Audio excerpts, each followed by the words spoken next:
Awal mula terbentuknya tanah air Indonesia, awalnya daratan di bumi Nusantara ini terbentuk dari dua benua. Dua benua ini dikenal dengan Sunda Shelf dan Seoul Shelf. Sunda Shelf sendiri apabila kita lihat dari posisi sekarang, itu adalah gabungan dari daratan Semenanjung Melayu, Pulau Kalimantan, Pulau Jawa, Pulau Sumatera, dan pulau-pulau kecil di sekitarnya. Sedangkan Seoul Shelf adalah gabungan dari Australia Utara yang meliputi Laut Timur dan juga Pulau Papua. Menurut beberapa ahli, karena pemanasan global, permukaan air laut ini naik secara signifikan per tahunnya, yang akhirnya mengakibatkan banyak daratan yang tenggelam dan yang tertinggal hanya pulau-pulau yang sekarang berada di Indonesia. Sedangkan beberapa ahli yang lainnya juga mengatakan sejarah terbentuknya Kepulauan Indonesia ini sudah terjadi 65 juta tahun yang lalu. Karena kalau di mana perubahan tektonik atau pergerakan gerak bumi oleh gangguan iklim dan juga aktivitas manusia yang sangat signifikan di bumi.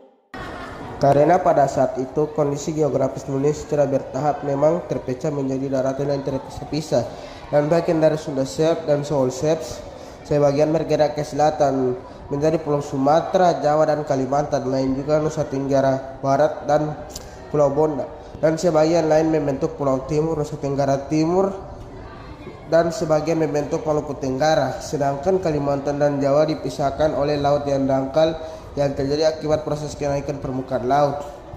Dan saat itu juga Pulau Sulawesi sudah mulai terbentuk, Sumatera, Papua mulai bergeser ke utara Seoul Shelf. Sejak awal pergerakan dari tindasan pemerintah kolonial Hindia Belanda dimulai dari provinsi kabupaten. Hal ini wajar karena rasa kebangsaan di tingkatkan lokal sangat kuat.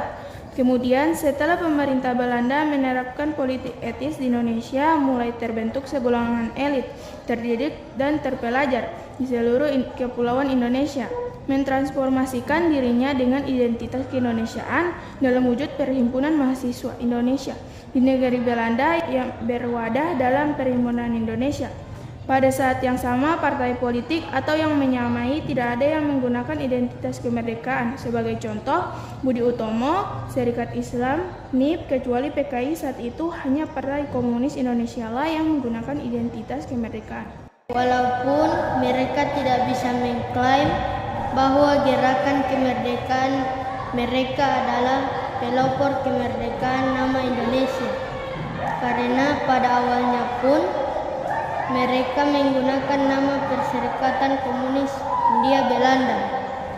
Harus diikuti bahwa dua organisasi politik inilah yang memperkenalkan identitas keindonesiaan pada dunia internasional, sehingga proses adanya kesadaran keindonesiaan ini kemudian lebih dikarenakan adanya penindasan secara politik, ekonomi, dan hukum yang dilakukan oleh pemerintah kolonial Belanda tanpa adanya kesadaran leluhur akan pentingnya federasi yang longgar antar bangsa di wilayah Indonesia.